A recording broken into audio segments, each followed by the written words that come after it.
ओम शांति। वाणी चल रही थी प्रातः क्लास 21 अगस्त 1968, तीसरी पेज की दूसरी लाइन। अभी तुम बच्चे समझाते हो कि इस दुनिया में फलाने धर्म की स्थापना हो रही है, और जो ये धर्म स्थापन हो रहा है वो इतना समय चलता है।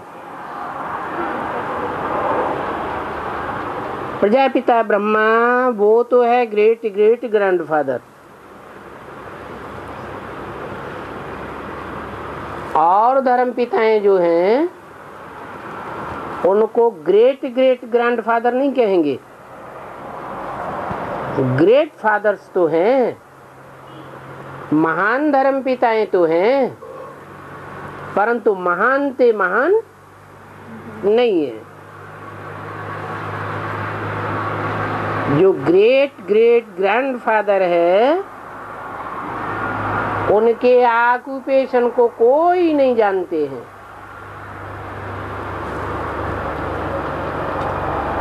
Great fathers Ibrahim, Buddha, Christ आदि भी नहीं जानते हैं, सिर्फ कह देते हैं आदम, एडम, जैनियों में कहते आदिनाथ, हिंदुओं में कहते आदिदेव। हाँ, विराट रूप बनाया है।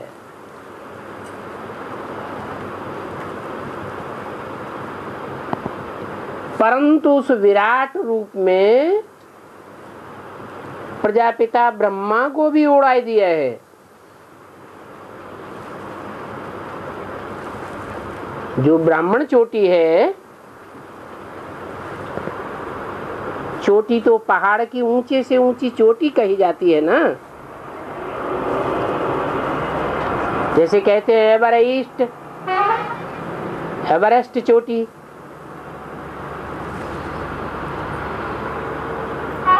ये नाम क्यों दिया हुआ है? दुनिया की सबसे बड़ी चोटी का नाम एवरेस्ट चोटी, क्योंकि वो ऊंचे ते ऊंची सभ्यता की प्रतीक है, पूर्वीय सभ्यता की प्रतीक है। भगवान ज्ञान सूर्य बाप जब आते हैं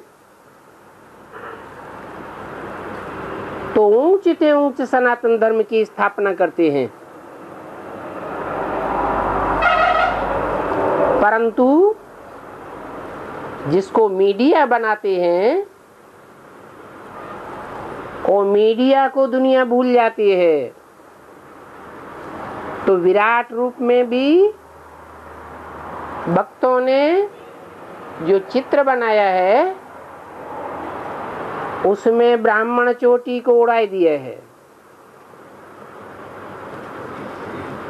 और शिव बाबा को भी उड़ा दिया है। जानते ही नहीं है।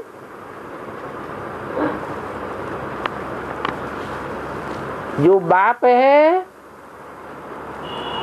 और जो पहला पहला ब्राह्मण है, और साथ साथ और भी जो दूसरे ब्राह्मण हैं, ऊंची से ऊंची स्टेज वाले, उन ब्राह्मणों को यथार्थ रीति जानते ही नहीं है। इसलिए विराट रूप में से ब्राह्मण चोटी को उड़ा दिया है।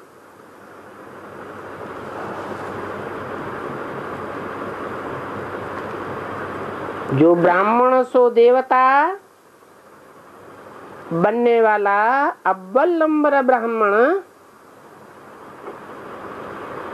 अव्वल नंबर अल्लाह अव्वल दीन की स्थापना करता है, दीन धर्म को कहा जाता है, उसको ही नहीं जानते हैं। हिंदुओं में उनको कहते भी हैं आदिदेव।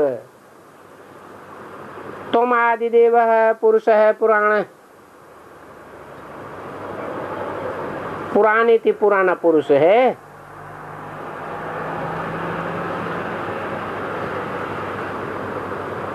तो बाप बैठ समझाते हैं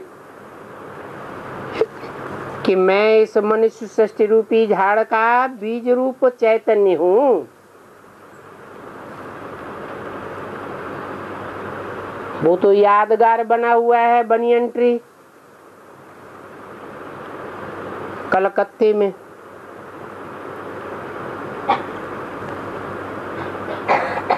क्योंकि भारत का बड़े से बड़ा महानगर कहाँ बसा हुआ है? उत्तर में, दक्षिण में, पूरब में, पश्चिम में? पूरब में बसा हुआ है। तो बनियन ट्री जो यादगार है मनुष्य सृष्टि रूपी वृक्ष की, वो भी कलकत्ता में सागर के किनारे दिखाया है। परंतु वो झाड़ तो जड़ है। जड़त्वमयी बुद्धि होने के कारण वो अपने स्वरूप को नहीं पहचान सकता। परंतु मनुष्य सृष्टि रूपी झाड़ का जो बीज है वो तो चैतन्य है। चैतन्य बुद्धि होने के कारण पहले पहले वो अपने स्वरूप को और सारे झाड़ के स्वरूप को, सभी धर्मों के स्वरूप को, सारी सृष्टि के आदि मध्य अंत को जान लेता है। क्योंकि मनुष्य सृष्टि रूपी झाड़ का पहला पहला बीज कौन है? जो पहला बीज है वो पहले जानता है। और ये मनुष्य सृष्टि रूपी झाड़ उल्टा दिखाया हुआ है। गीता शास्त्र में भी लिखा है ऊर्ध्वम मूलम अधः शाखा है। इसकी ऊपर को जड़ें फैली हुई हैं और नीचे को शाखाएं फैली हुई हैं।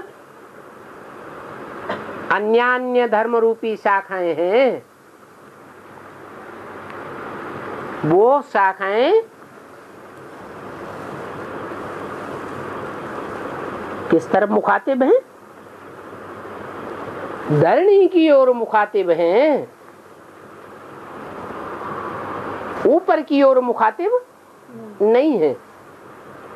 हाँ, जो इस मनुष्य सृष्टि रूपी झाड़ की जड़ें हैं वो ऊपर की ओर दिखाई गई है। माना ऊंची स्टेज में रहने वाली हैं। मनन चिंतन मंथन की ऊंची स्टेज में रहती है। जब नई सृष्टि का फाउंडेशन डाला जाता है तो भी ऊंची स्टेज में रहती है। नई सृष्टि तैयार होती है तो दैवी सृष्टि में भी ऊंची स्टेज में है, आत्मिक स्टेज में है। और जब सृष्टि का पतन शुरू होता है द्वापर से, द्वैतवादी युग से, तो वहां भी मनन चिंतन मंथन करने वाले मनीषियों के रूप में संसार में प्रसिद्ध होती है।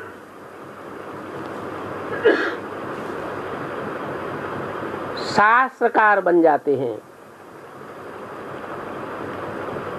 तो बुद्धि ऊंची स्टेज में रहती है या नीची स्टेज में रहती है? ऊंची स्टेज में रहती। तो ये मनुष्य सृष्टि का उल्टा झाड़ है। और इस उल्टे झाड़ में जो बाप सत्य है, चैतन्य है, ज्ञान का सागर है, आनंद का सागर है, इस झाड़ में उनकी महिमा की जाती है। क्या महिमा सत्य की करेंगे या असत्य की करेंगे? झूठ की तो महिमा नहीं होनी चाहिए। तो इस दुनिया में, इस मनुष्य सृष्टि रूपी झाड़ में जो भी आत्माएं पार्टधारी हैं वो सब पहले पहले सत्य प्रधान, सतो प्रधान होती हैं और लास्ट में तमो प्रधान झूठ ही बन जाती हैं। कलयुग आते आते, झूठ खंड आते आते एकदम झूठी बन जाती, तामसी बन जाती हैं। परंतु एक ऐसी तुरीय आत्मा है जो सदैव सत्य है, सदैव चैतन्य है, जड़त्वमयी बुद्धि कभी बनती ही नहीं, सदैव आनंदमय है, सुख स्वरूप है। इस सृष्टि पर आता है तो भी सत्य चित्त आनंद स्वरूप है। तो वास्तव में उसी एक की महिमा है, अन्य मनुष्य आत्माओं की कोई महिमा नहीं है।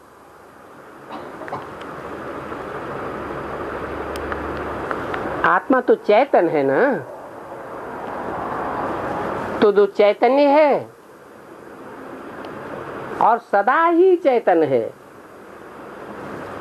कभी भी अचेत नहीं होता, कभी भी असत्य नहीं बनता, उसको सदा शिव कहा जाता है।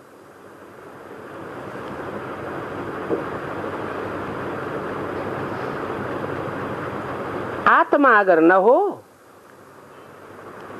तो कोई चल फिर भी नहीं सकता। चैतन्य कब कहा जाए? चैतन्य किसे कहा जाए? बोलते चालते को चैतन्य कहा जाता है। अगर कोई बोलता भी नहीं है, आवाज भी नहीं करता है और हिलन डुलन भी नहीं करता है, तो चैतन्य कैसे कहा जाएगा? तो जो भी चैतन्यता है वो आत्मा की चैतन्यता है। गर्भ में भी जब 4-5 मास का पिंड तैयार होता है बच्चे का, तो पहले पहले निर्जीव गर्भ पिंड होता है। 4-5 महीने में उसमें चैतन्य आत्मा प्रवेश करती है, तो माताओं को अनुभव होता है कि हाँ कुछ चुर्र पुर्र हो रही है। ये चैतन्यता अनुभव में आती है, आत्मा प्रवेश करती है ना, तब ही चुर्र पुर्र होती है। अभी मुरली में ये बात परमपिता परमात्मा की जा रही थी या सामान्य आत्माओं की जा रही थी? हैं? परमपिता परमात्मा की बात कही जा रही थी। ज्ञान का सागर है, सत्य चित्त आनंद स्वरूप है, सदा शिव है। फिर ये आत्मा उसे टैली क्यों कर रहे हैं? जरूर वो परमपिता परमात्मा जब इस सृष्टि पर संसार में प्रत्यक्ष होता है पुरुषोत्तम संगम युग में, तो जिस तन में प्रत्यक्ष होता है, जिस बुद्धि रूपी पेट में प्रत्यक्ष होता है, पहले पहले निर्जीव गर्भपिंड होता है। माने उसमें ज्ञान होता है या नहीं होता है? गर्भपिंड जो निर्जीव है उसमें ज्ञान होता है, चैतन्यता होती है? नहीं होती है। फिर जब प्रवेश होता है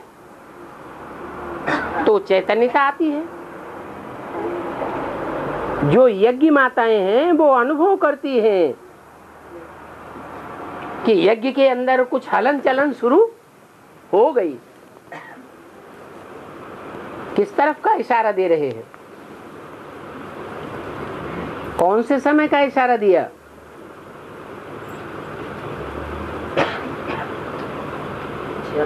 छिहत्तर से पहले यज्ञ माताओं को पहले पहले पता चलता है कि कुछ हरकत यज्ञ के अंदर विशेष रूप से आने लगी। जिस तरह की हरकत पहले कभी भी उनकी बुद्धि ने अनुभव नहीं की थी। तो ये भी ड्रामा बना हुआ है। परमपिता परमात्मा भी जब प्रवेश करते हैं निर्जीव बुद्धि रूपी गर्भपिंड में, तो वो पहले बुद्धि निर्जीव मत होती है और प्रवेश करने के बाद हलन चलन में आने लगती है। तो जो हलन चलन होती है वो गर्भपिंड में होती है ना। माताएं तो अनुभव करती हैं, वो यज्ञ माताओं की बात हुई। लेकिन जो गर्भपिंड है उसके अंदर मनन चिंतन मंथन रूपी हलन चलन शुरू हो जाती है। कब से शुरू होती है?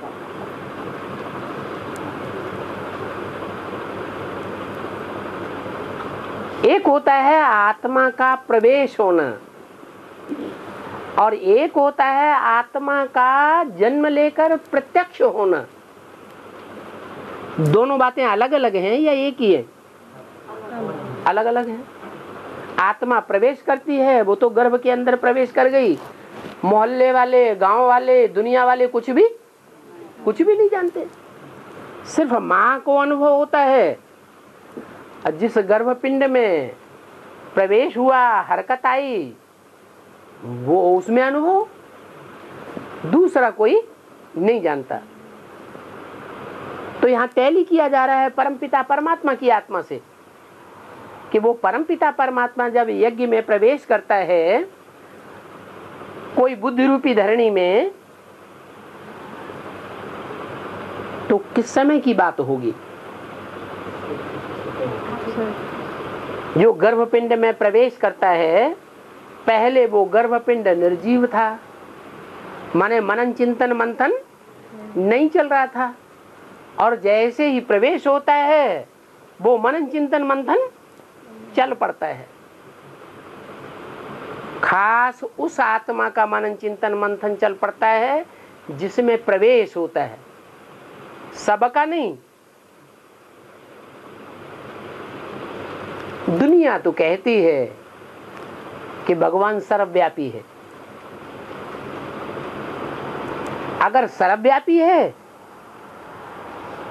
और सर्वव्यापी होकर के प्रत्यक्ष होता है तो सबके अंदर मनन चिंतन मंथन चलना चाहिए। वो तो नहीं चलता। किसमें चलता है? कोई एक आत्मा है जिसका इशारा अभी शुरुआत में दिया। कौन? सारी मनुष्य सृष्टि का जो बीज है, उस मनुष्य सृष्टि की बीज रूप आत्मा में वो परमपिता परमात्मा शिव जो सदा शिव है, सदैव सतचित्त आनंद है, वो प्रवेश करता है और प्रवेश करने के बाद मनन चिंतन मंथन शुरू हो जाता है, चुर्र पुर्र शुरू हो जाती है। तो ये किस समय की बात है? हैं? शुरुआत कब है? 76 तो बाप का प्रत्यक्षता वर्ष मनाया गया। बच्चे का प्रत्यक्ष होना अलग बात और आत्मा का प्रवेश होना अलग बात होती है कि एक ही बात होती है? पहले आत्मा प्रवेश करती है गर्भ में या पहले प्रत्यक्ष होती है? प्रत्यक्ष बाद में होती है। प्रत्यक्षता को जन्मदिन मनाया जाता है और प्रत्यक्ष होने से पहले जो गर्भ के अंदर हरकत होती है, अंदर ही अंदर पेट में होती है ना, वो तो स्थूल पेट है। यहाँ कौन से पेट की बात है? बुद्धि रूपी पेट में वो हलन चलन आती है, हरकत होती है। जो भी नजदीकी है वो उस बात को समझते हैं। यज्ञ माताएं ज्यादा नजदीकी है। तो ये उस समय की बात है जब ब्रह्मा का शरीर छूटता है। यज्ञ में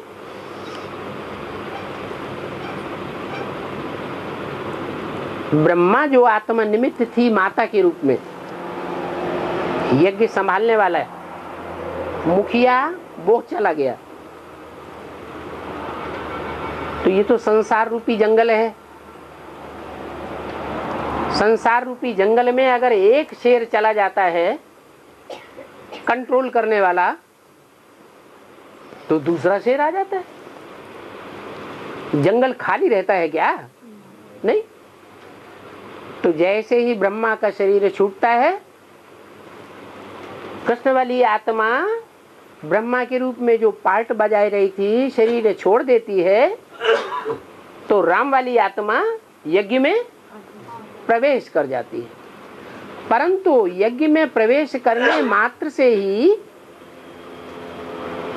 या बेसिक कोर्स लेने मात्र से ही क्या किसी का मनन चिंतन मंथन चल पड़ता है? अपनी आत्मा के 84 जन्मों के लिए चलता है?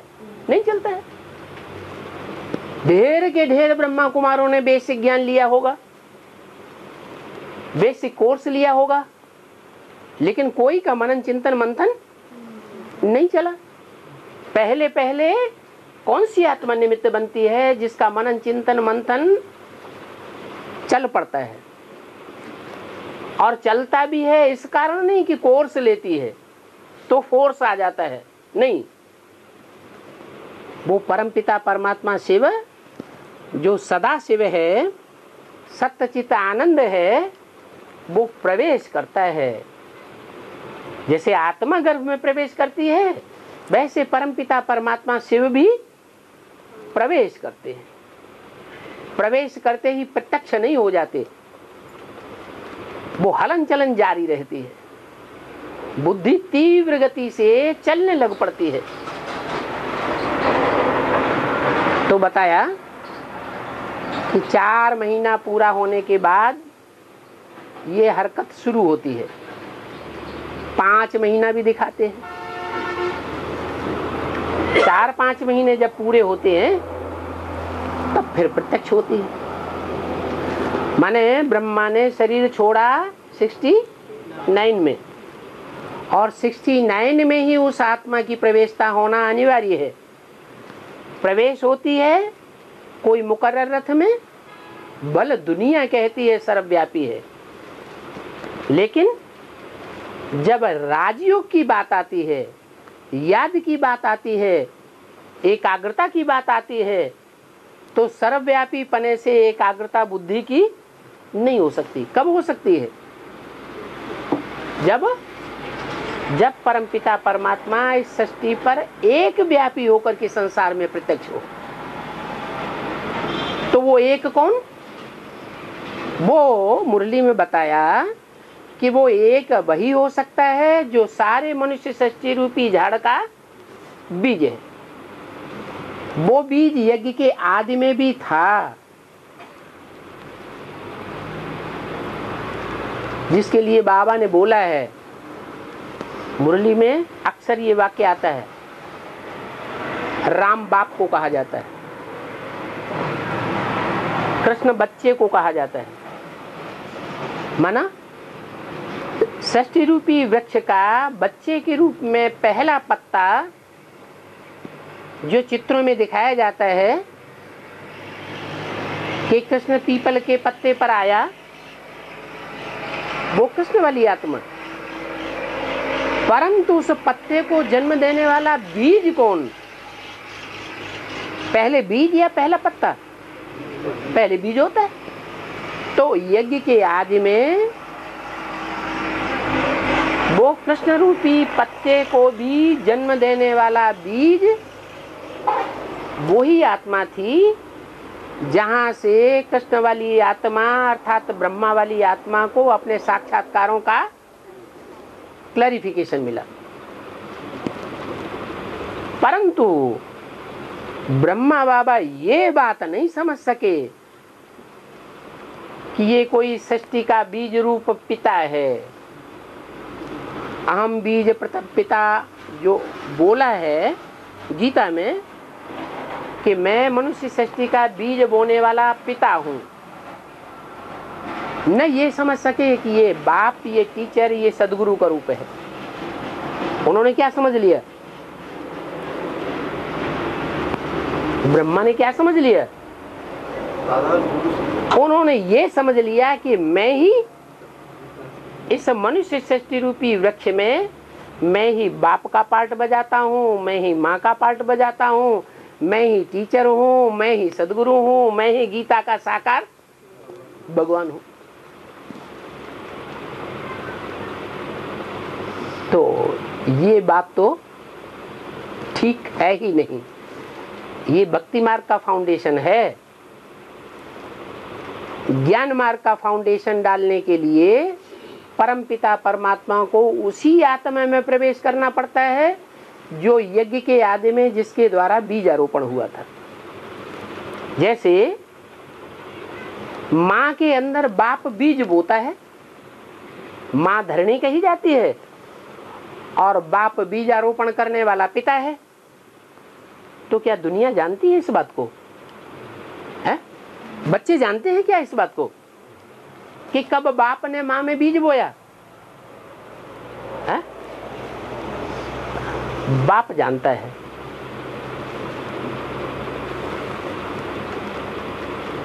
तो जो बाप जानता है, उस समय यज्ञ के आदि में क्या ज्ञान परिपूर्ण अवस्था को पाया हुआ था? षष्ठी चक्र का पूरा ज्ञान मिला हुआ था क्या? नहीं। ज्ञान जो है वो तो बीज रूप में था। इसलिए बोला कि राम फेल हो गया। तो क्यों फेल हो गया? क्योंकि शुरुआत में जो बुद्धिवादी आत्माएं थी, बीज रूप आत्माएं, उनको बुद्धि का पूरा भोजन नहीं मिला, इसलिए टूट पड़ी। अभी भी यज्ञ में देखा जाता है बेसिक में कि जो आत्माएं ज्यादा बुद्धिवादी होती हैं, उन बुद्धिवादी आत्माओं को उनके प्रश्नों का जवाब नहीं मिलता है, तो थोड़े समय के बाद चलते चलते ज्ञान को छोड़ करके बैठ जाती। तो राम फेल हो गया, माने जो बाप के रूप में पार्ट बजाने वाली आत्मा थी वो यज्ञ छोड़ करके चली गई। वही आत्मा और उसके फॉलोअर्स जिनके लिए मुरली में बोला है कि जो ब्राह्मण बन करके शरीर छोड़ते हैं, उनका ब्राह्मणत्व का जीवन क्या व्यर्थ चला जाता है? नहीं, दोबारा जन्म लेकर के वो ब्राह्मणत्व के संस्कार लेकर आते हैं। तो राम वाली आत्मा भी पूर्व जन्म से ही अपने ब्राह्मणत्व के संस्कार लेकर के आती है। भले यज्ञ से उन आत्माओं को सहयोग मिले या न मिले, फिर भी वो आत्माएं ज्ञान में, योग में, धारणा में, सेवा में एडवांस जाती हैं, आगे आगे जाती है या पीछे रह जाती है? आगे आगे जाती है। सिर्फ एक राम वाली आत्मा की बात नहीं है, मनुष्य सृष्टि रूपी झाड़ के एक बीज की बात नहीं है। ये तो वैरायटी धर्मों का झाड़ है। जैसे कोई वृक्ष होता है ना, तो उसमें नीम भी उग जाता है, पीपल भी उग जाता है, वट वृक्ष तो है ही, आम भी पैदा हो जाता है। एक ही वृक्ष में अनेक प्रकार के वृक्ष पैदा हो जाते हैं। तो ऐसे ये भी मनुष्य सृष्टि रूपी झाड़ का वैरायटी वृक्ष है। इस वृक्ष में वैरायटी बीज भी हैं। एक तरह के बीज नहीं है, वैरायटी जड़ें हैं और वैरायटी बीज है। तो वो आदि की जो बीज रूप आत्माएं हैं वो राम वाली आत्मा के साथ ही साथ पीछे पीछे शरीर छोड़कर चली जाती हैं। दोबारा यज्ञ में तब आती हैं जब मम्मा बाबा शरीर छोड़ देते हैं। पहले पहले राम वाली आत्मा को आना है और शिव को उसमें प्रवेश होना है। किस लिए प्रवेश होना है?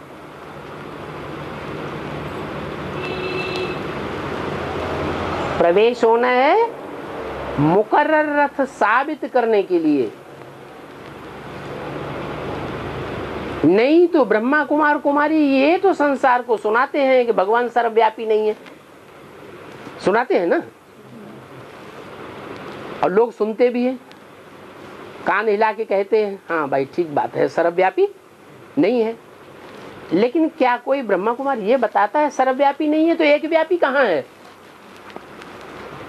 कोई बताता है? जब नहीं बताता है तो बात तो साबित नहीं होगी सर्वव्यापी नहीं है।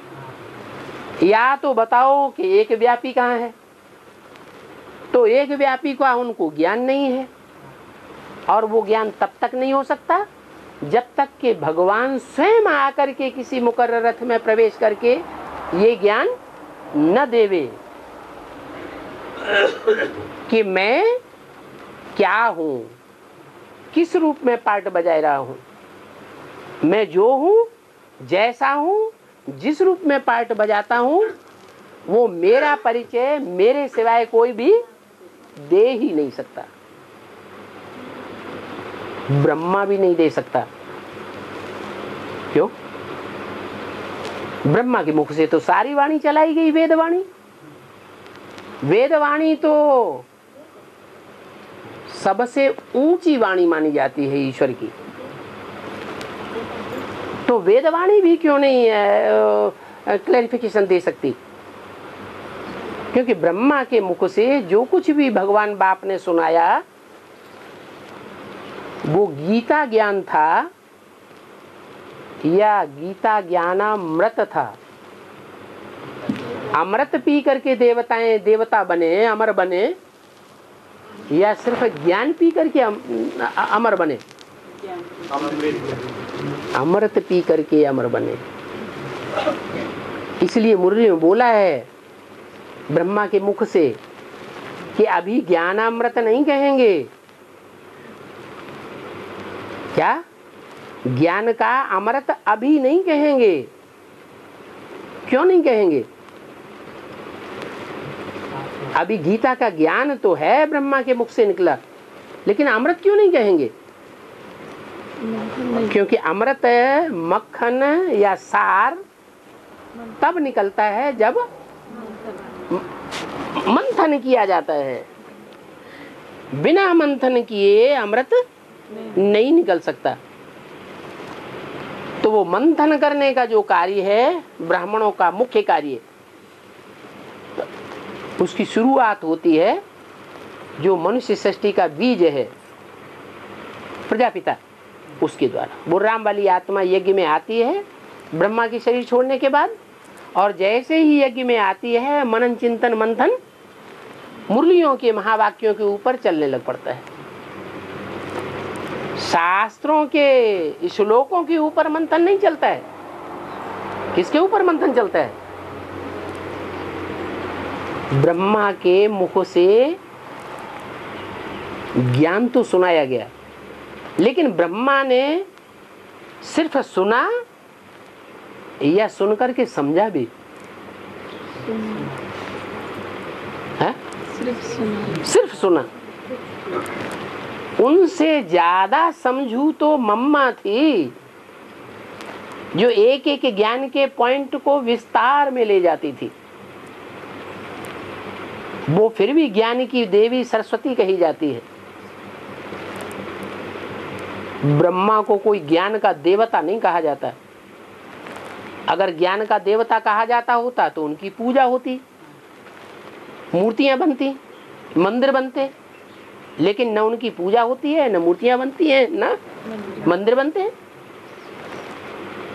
तो जो ब्राह्मण सो देवता बनते हैं मनन चिंतन मंथन करके, पुरुषार्थ करके, क्योंकि ब्राह्मणों का काम ही है ज्ञान का मनन चिंतन मंथन करना, ज्ञान सुनना और उस पर विचार करके मंथन करके दूसरों को सुनाना, खुद धारण करना और दूसरों को धारण कराना।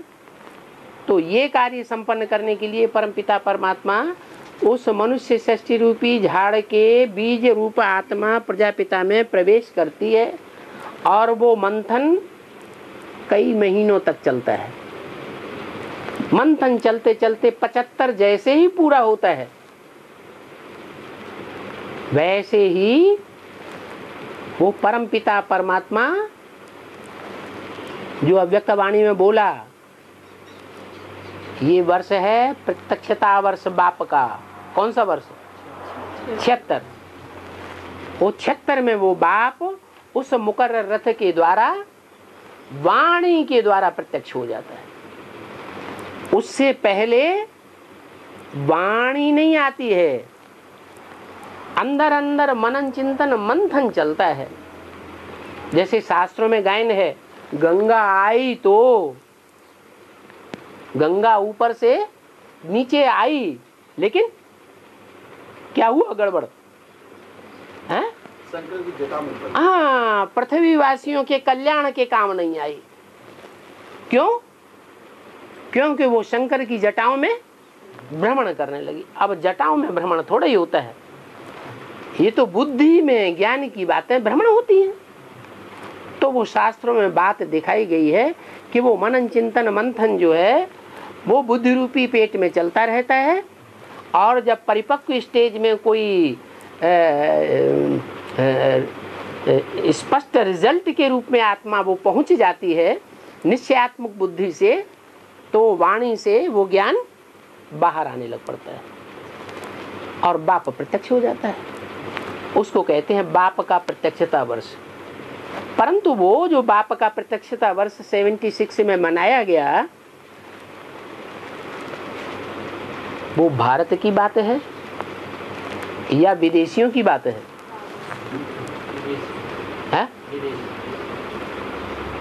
उस समय वाणियों में ये भी बात बोली है, व्यक्त वाणियों में विदेशी बाप को प्रत्यक्ष करते हैं।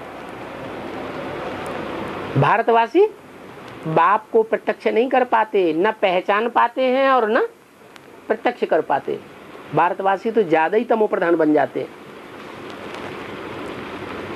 जो विदेशी है वो आत्माएं परम नाम से बाद में आती हैं या पहले आती हैं? बाद में आती हैं।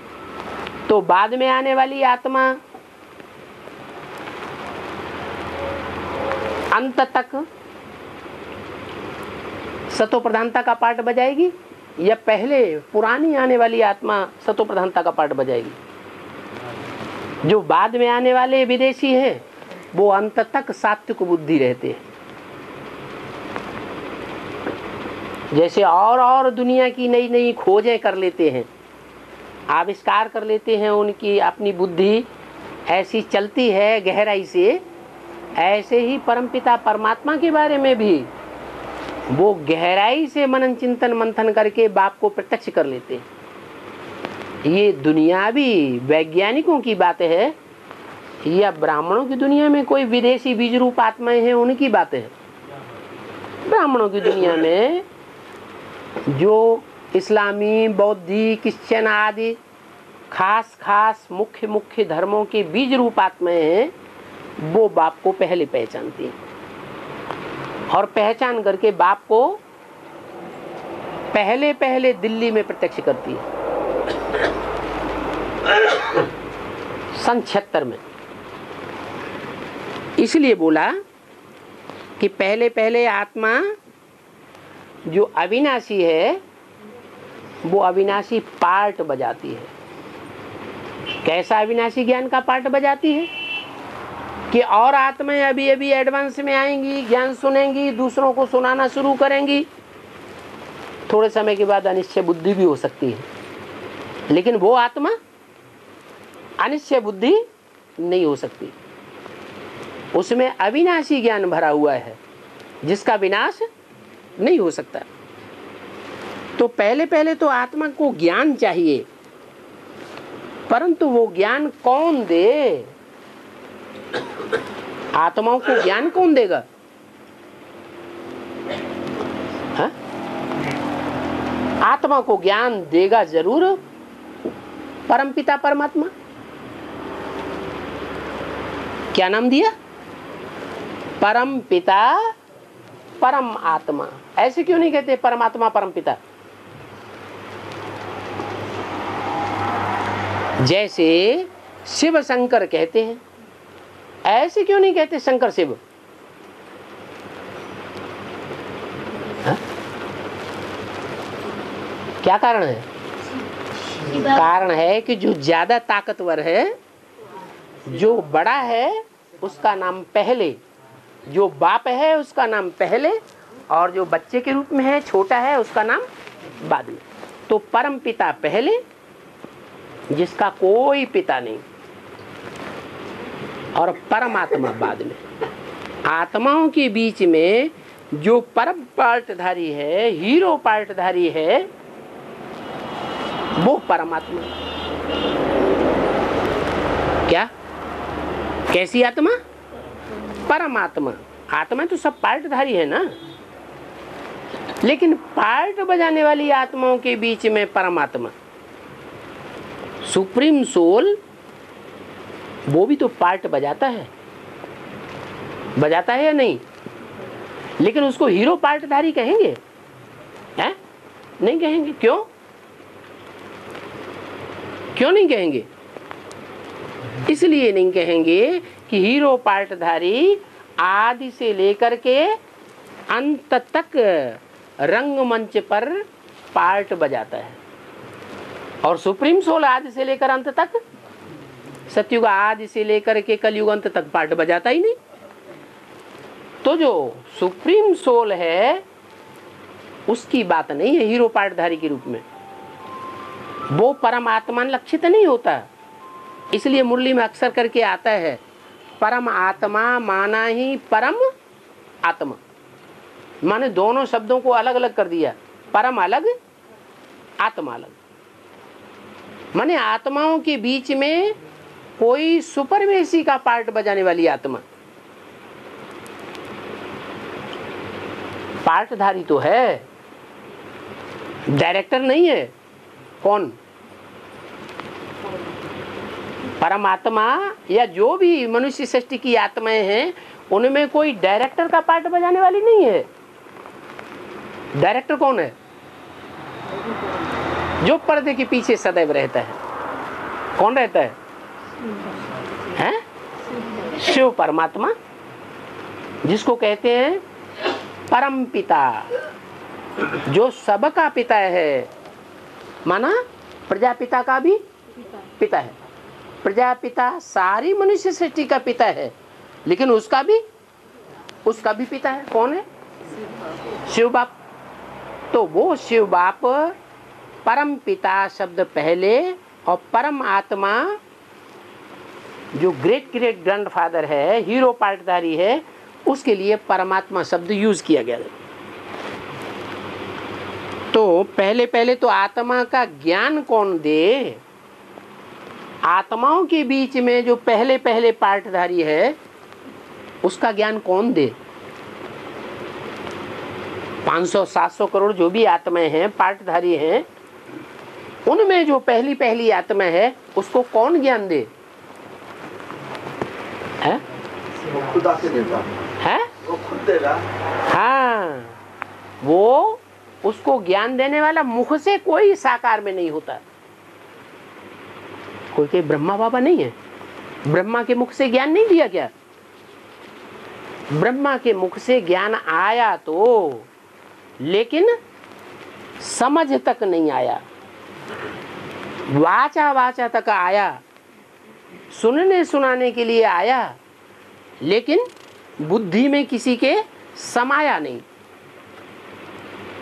वो समाने वाली बात जो है वो तभी हो सकती है जब बुद्धि के द्वारा मनन चिंतन मंथन हो। इसलिए शंकर को तीसरा नेत्र बुद्धि का दिया जाता है। और उस तीसरे नेत्र का नाम क्या देते हैं? सदा शिव। त्रिनेत्री तो है, लेकिन वो तीसरा नेत्र जो है वो खड़ा हुआ दिखाया गया है या लंबा लंबा पड़ा हुआ दिखाया गया है? क्यों? क्योंकि राम और कृष्ण ये भगवान की आंखें हैं। शिव सुप्रीम सोल की आंखें कौन हैं? राम और कृष्ण ये भगवान की आंखें हैं, जिन आंखों के द्वारा वो संसार को देखता है। कृष्ण वाली आत्मा के द्वारा देखता है कि नहीं देखता है?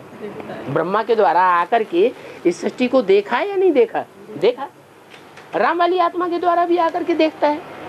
ये दो तो भगवान की आंखें हैं, लेकिन ये आंखें पड़ी हुई आंखें हैं, ये सदैव खड़ी हुई नहीं रहती।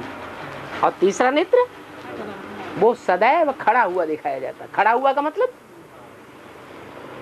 ज्ञान युक्त है, ज्ञान में सदैव सचेतन है, अचेत ज्ञान में कभी नहीं होता। तो वो मुकर्रर रथ के रूप में संसार में प्रत्यक्ष होता है। एक ही आत्मा है जो परमपिता परमात्मा शिव का साथ आदि से लेकर के अंत तक देती है।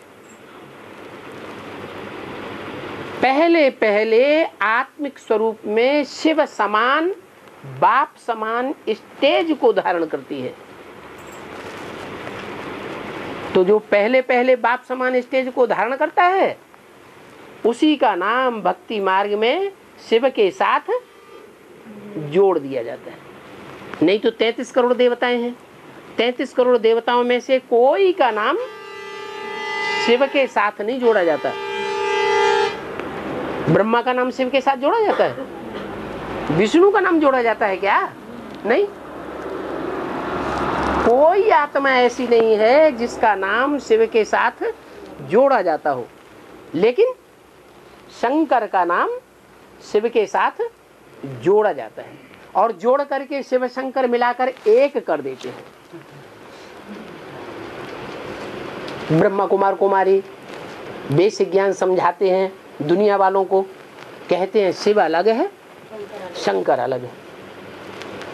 समझाते हैं ना, शिव शंकर अलग है ये तो समझाते हैं, लेकिन शिव शंकर जो अलग अलग है आत्माएं, वो मिलकर के एक कैसे हो गई?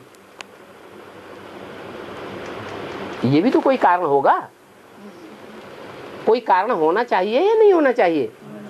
भक्ति मार्ग में इनको ही मिलाकर के एक क्यों कर दिया, और दूसरे किसी देवता को शिव के साथ मिलाकर एक क्यों नहीं कर दिया? दुनिया में कोई से भी पूछो तो वो शिव शंकर एक मानते हैं या अलग अलग मानते हैं? माने समान स्टेज हो गई होगी ना दोनों की। शंकर की स्टेज शिव समान हो गई। जब तक वो शिव समान स्टेज नहीं होती है, तब तक शंकर को ध्यान मग्न बैठे हुए दिखाया जाएगा। क्या याद में बैठा हुआ है ना? जो याद में बैठा हुआ है वो अपने से ऊंचे वाले को याद करेगा कि अपने को याद करेगा? अपने से ऊपर वाले को याद करता है। याद करता है माने अधूरा है या शिव समान है? अधूरा है।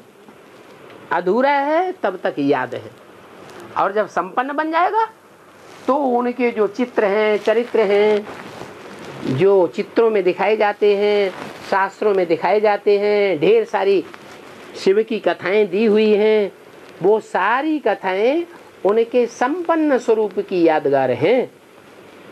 जैसे विष पी लिया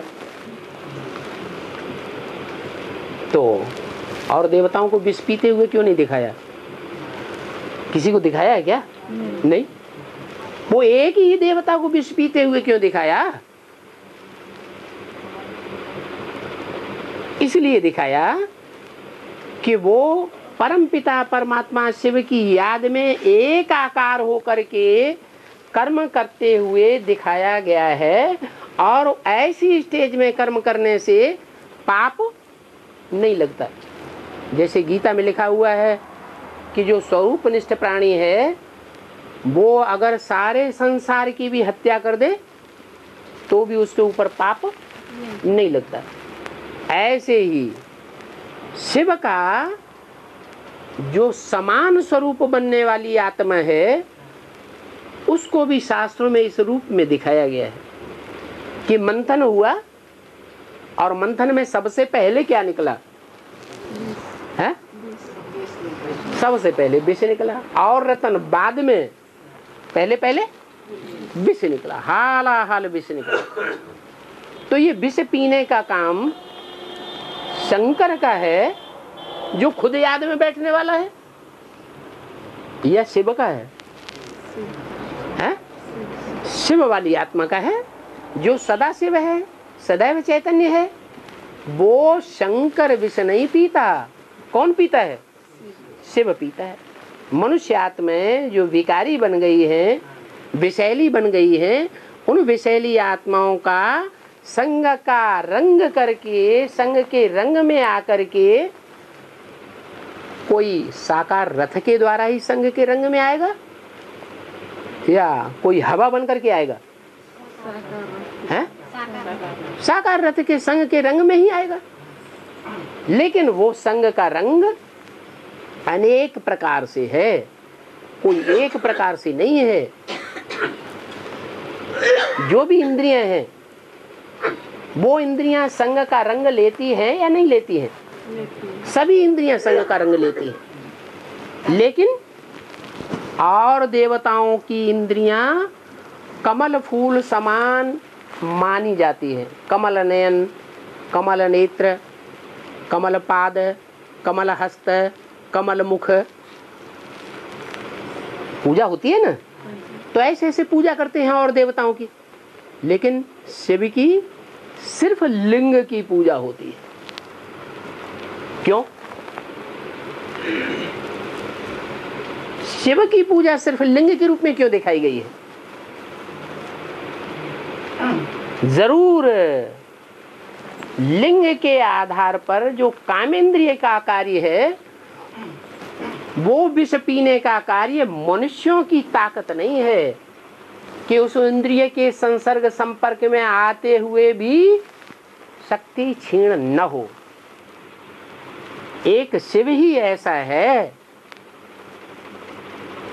जो मंदिर में सदैव संग के रंग में दिखाया गया है। नीचे जलाधारी है, ऊपर लिंग दिखाया हुआ है। तो जलाधारी जो है वो स्त्री चोले की यादगार है। स्त्री चोले के संग में रहते हुए भी पतित न होना, उसे कहते अच्युतम। ये कीर्तन गाते हैं ना मंदिरों में, अच्युतम केशवम राम नारायणम। उसमें अच्युत शब्द डालते हैं, बोलते हैं ना। वो अच्युत का मतलब क्या हुआ? च्युत माने गिरना, और अच्युत माने न गिरना। और जितने भी देवताएं हैं वो कामेंद्रिय के संग के रंग में आकर के गिरेंगी जरूर। लेकिन शिव का ऐसा गायन है कि वो गिर नहीं सकता, पतित हो नहीं सकता, शक्ति क्षीण हो नहीं सकती। इसलिए उसको संग का रंग भी नहीं लगता। नहीं तो ब्राह्मणों के जीवन में कोई ब्राह्मण से ये पूछा जाए कि जिन दिनों तुम्हारी विकारी दृष्टि वृत्ति कृति हो जाती है जीवन में, पोता मिल तो बनता है ना, तो उन दिनों बुद्धि में से ज्ञान उड़ा हुआ महसूस होता है या ज्ञान रमण करता है?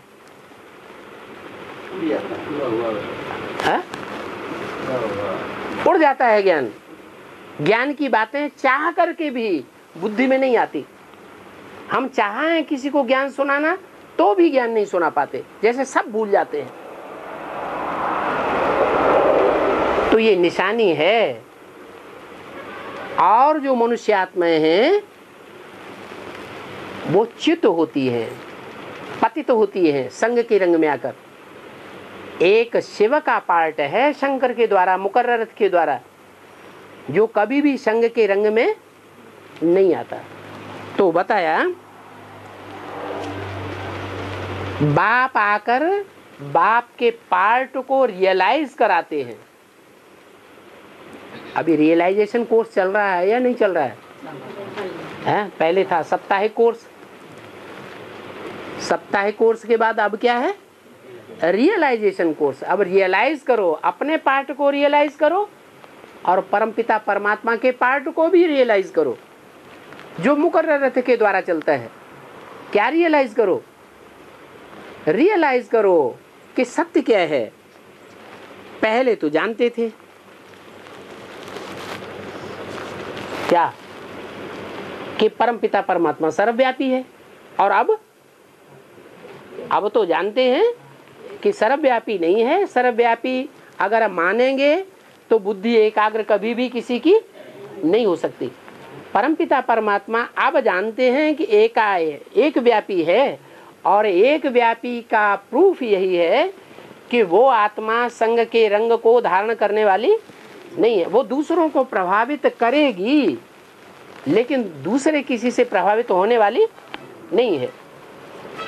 वो सबको ज्ञान सुनाएगी लेकिन उसको ज्ञान सुना करके समझाने वाला कोई भी नहीं है। कि कोई हो सकता है? नहीं हो सकता, क्योंकि वो सुप्रीमेसी का पार्ट है। इब्राहिम, बुद्ध, क्राइस्ट, ये धर्म पिताएं भी अंत में आवेंगे। मुरली में बोला है सलाम भर के जावेंगे, तो झुक करके जावेंगे या वाद विवाद करेंगे? झुक करके जावेंगे। वो भी प्रभावित होकर के जावेंगे, क्योंकि 500 करोड़ की जो प्रजा है उस 500 करोड़ की प्रजा में उनका भी नाम है। भले धर्म पिताएं हैं, ग्रेट फादर्स हैं, तो भी हैं तो उस बाप की प्रजा। किस बाप की प्रजा? जो मनुष्य सृष्टि का बाप कहा जाता है। सारी मनुष्य सृष्टि का बाप है, कोई एक जनरेशन का बाप नहीं कि क्रिश्चियंस का बाप या मुसलमानों का बाप या सनातन धर्म का बाप नहीं, या ब्रह्मा कुमारियों का बाप नहीं, सब का बाप है। तो बाप आकर रियलाइज कराते हैं। पहले तो तुम नहीं जानते थे कि आत्मा इतनी छोटी बिंदी है। अभी तो बुद्धि में बैठा हुआ है कि आत्मा अति सूक्ष्म है। आत्मा का ज्ञान तो तुम्हें अभी आया है कि आत्मा ही पार्ट बजाती है और भिन्न भिन्न पार्ट बजाती है। एक आत्मा का पार्ट कभी भी नहीं मिल सकता दूसरी आत्मा के साथ। कि मिलता है? नहीं मिलता। एक आत्मा का चेहरा मोहरा कभी भी नहीं मिल सकता दूसरी आत्मा के साथ। इससे ये साबित होता है कि आत्मा भी बीज है। जैसे एक बोरा गेहूं भरा हुआ रखा है, पूरा बोरे का बोरा सारे खेत में डाल दिया जाए और उसमें पौधे निकलेंगे। एक पौधे का आकार दूसरे पौधे से मिलेगा कि सब अलग अलग होंगे? सब अलग अलग होंगे। तो ऐसे ही ये आत्मा रूपी जो बीज है वो सब अलग अलग हैं। सब में अलग अलग प्रकार के संस्कार भरे हुए हैं, लेकिन वो बीज तो फिर भी स्थूल होते हैं, बड़े बड़े होते हैं। भले बरगद का बीज क्यों न हो, वो भी कम से कम देखने में आएगा। और ये बीज तो इतना सूक्ष्म है कि इन आंखों से देखने में नहीं आता। कोई कहे कि जब देखने में नहीं आता तो मानते क्यों हो? अरे देखने में तो जो मलेरिया का कीटाणु है वो इन आंखों से देखने में आता है? नहीं देखने में आता है। उसको भी डॉक्टर लोग अपने यंत्र से देखते हैं, तब पता चलता है कि एक बूंद में इतने कीटाणु हैं। ढेर सारे कीटाणु होते हैं। तो ना तो नहीं कर सकते, इसलिए ना नहीं कर सकते कि इन आंखों में जो ज्योति दिखाई पड़ रही है वो तब तक है जब तक आत्मा विराजमान है। आत्मा उड़ गई और आंखों की ज्योति भी उड़ जाती है। इससे साबित होता है कि आत्मा ज्योति स्वरूप है। आत्मा अति सूक्ष्म भी है और आत्मा ज्योति स्वरूप भी है, और एक एक आत्मा में अनेक जन्मों के संस्कार भिन्न भिन्न प्रकार के भरे हुए हैं। हम आत्मा पार्टधारी हैं। जन्म जन्मांतर अपने अपने अलग अलग चोले धारण करके हमने पार्ट बजाए हैं। तो वो पार्टधारी जो अपने पार्ट को न जानता हो, डायरेक्टर की नजर में वो बेवकूफ पार्टधारी है या होशियार पार्टधारी है? बेवकूफ पार्टधारी। तो हम सब क्या हुए? हम सब आत्मा तो हैं, ये तो स्वीकार करते हैं। एक सूक्ष्म बीज आत्मा तो है, चैतन्य आत्मा तो है, ये स्वीकार करते हैं, मानते हैं। लेकिन हम अपने अनेक जन्मों के पार्ट को, जो अलग अलग शरीर रूपी वस्त्र धारण किए हैं ना पूर्व जन्मों में, उनको हम नहीं जानते। तो जब तक नहीं जानते हैं तब तक हम बेवकूफ हैं। परम पिता परमात्मा जो बुद्धिमानों की बुद्धि है, उस बाप के बच्चे हम नहीं बने। अरे चलो कम से कम 84 जन्मों के न जानते हो, अनेक जन्मों को न जानते हो, लेकिन परमपिता परमात्मा ने इस सृष्टि पर आकर के जो हमको खास जन्म दिया था, पहला जन्म, वो तो बड़े से बड़ा महिमावान जन्म होगा ना। चलो कोई भी देवता का जन्म हो तो महिमावान जन्म हुआ ना, उसकी तो पहचान होनी चाहिए। अगर वो पहले जन्म की भी पहचान नहीं है कि हम परमपिता परमात्मा की कौन से नंबर की संतान है,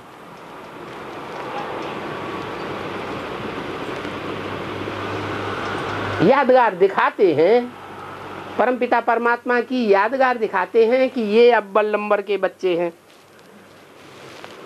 जिनको सर पे चढ़ाया हुआ है। दिखाते हैं नहीं दिखाते हैं? कितने हैं?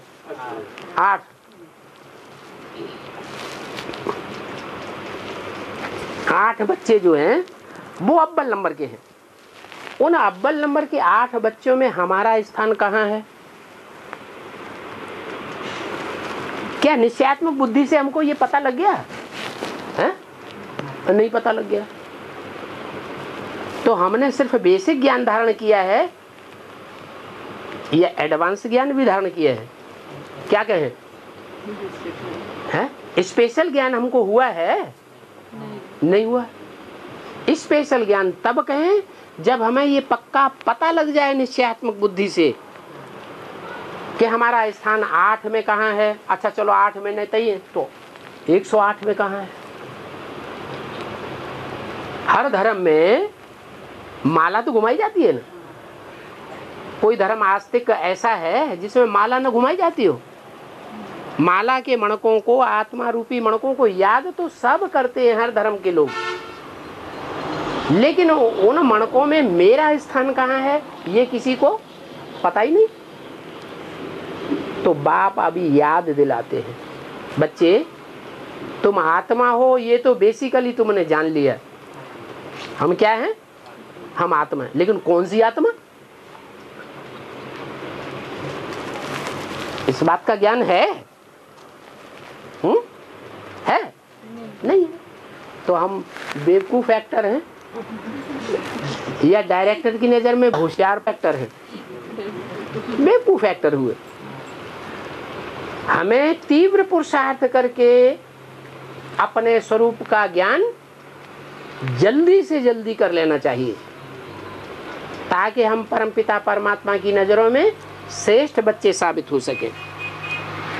तो बाप आकर के ये रियलाइज कराते हैं, हु एम आई।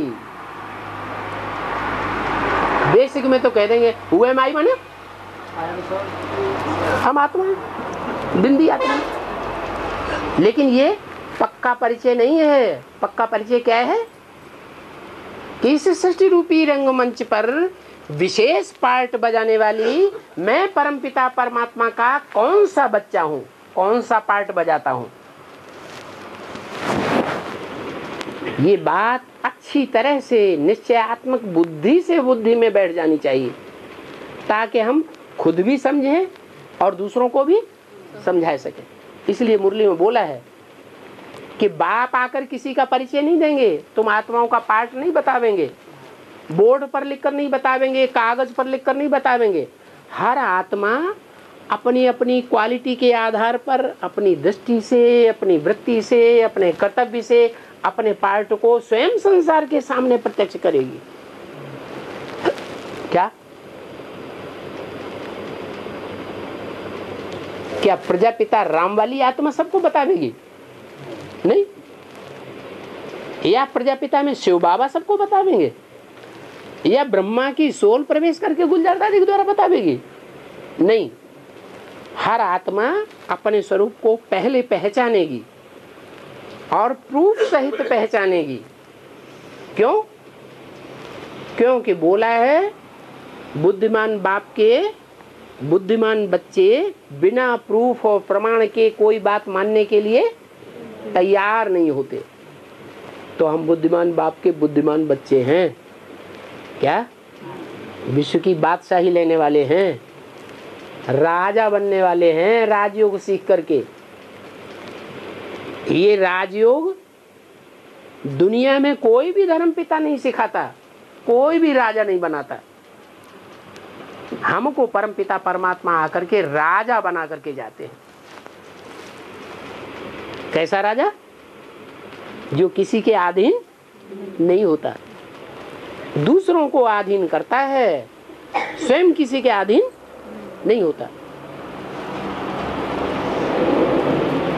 तो बोला कि आत्मा क्या चीज है, ये बाप आकर रियलाइज कराते हैं। बाप रियलाइज कराते हैं कि हमें स्वयं अपनी आत्मा का रियलाइजेशन होता है?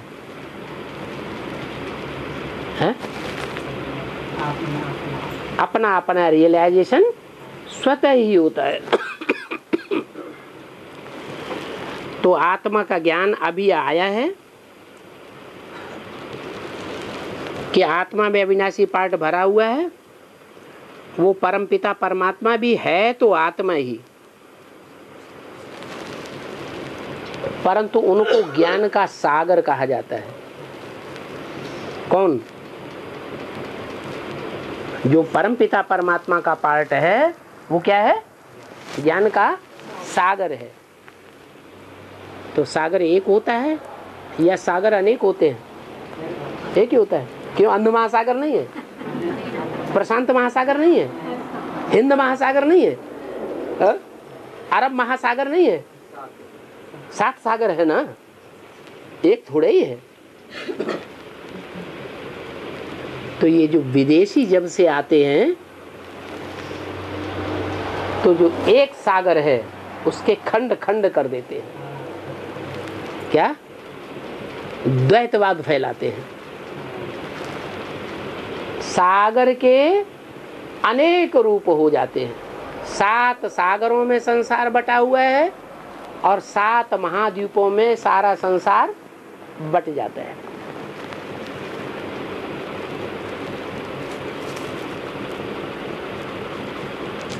वो बाप आकर के आत्मा को रियलाइजेशन कराते हैं कि संसार में जो अलग अलग प्रकार के सागर गाए हुए हैं, उन सागरों में तुम्हारा कौन सा नाम है? तुम कौन से सागर का पार्ट बजाते हो? कोई अंध महासागर का भी पार्ट बजाने वाली आत्मा होगी। जिस अंध अटलांटिक महासागर में बड़मूला ट्रायंगल एक स्थान है, भूत प्रेतों का अड्डा, जहां वैज्ञानिक जाने से ही डरते हैं। बड़े बड़े जहाज, पानी के हवाई जहाज, पनडुब्बियां वहां जाकर के लोप हो गई। आज तक उनका पता ही नहीं चला। क्या वैज्ञानिक जानते हैं कि उसका कारण क्या है? कोई कुछ बताता है, कोई कुछ बताता है। वो स्थान ही उन्होंने सुरक्षित कर दिया। काट के निकल जाते हैं, इधर से निकल जाएंगे, उधर से निकल जाएंगे। वो बरमूडा ट्रायंगल से होकर कोई नहीं जाता। ऐसा वो अंधा बनाने वाला अटलांटिक महासागर है। कोई चैतन्य भी होगा या जड़ ही है? चैतन्य पार्ट बजाने वाला भी कोई है। तो बोला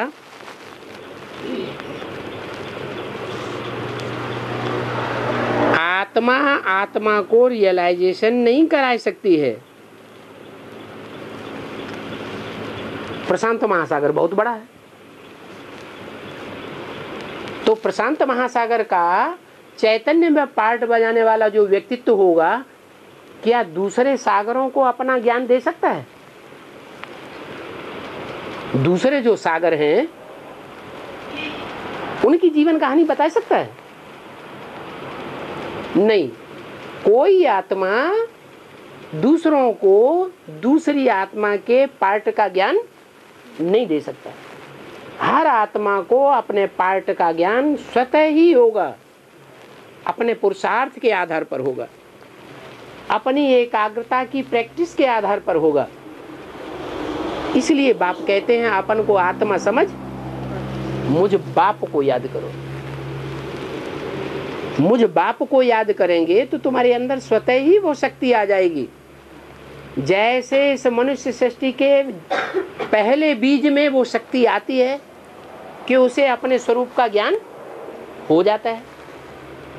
कौन सी आत्मा? राम वाली आत्मा, राम बाप को कहा जाता है। उसको जैसे निश्चयात्मक बुद्धि से अपना ज्ञान हो जाता है, कोई उससे कहे कि तुम नहीं हो सकते, तो बाहर से भले वो स्वीकार करे अच्छा हम नहीं है, लेकिन अंदर से क्या उसका निश्चय डिगेगा? अंदर से उसके निश्चय को डिगाने वाला कोई भी संसार में नहीं है। ऐसे ही हर आत्मा को अपने अपने स्वरूप का रियलाइजेशन होना है। जब पक्का रियलाइजेशन हो जाएगा तो दुनिया चाहे कितना भी हिलाती रहे, वो हिलने वाला नहीं होगा। तो आत्मा क्या चीज है, वो बाप के बिना और कोई भी नहीं जानते हैं। ओम शांति।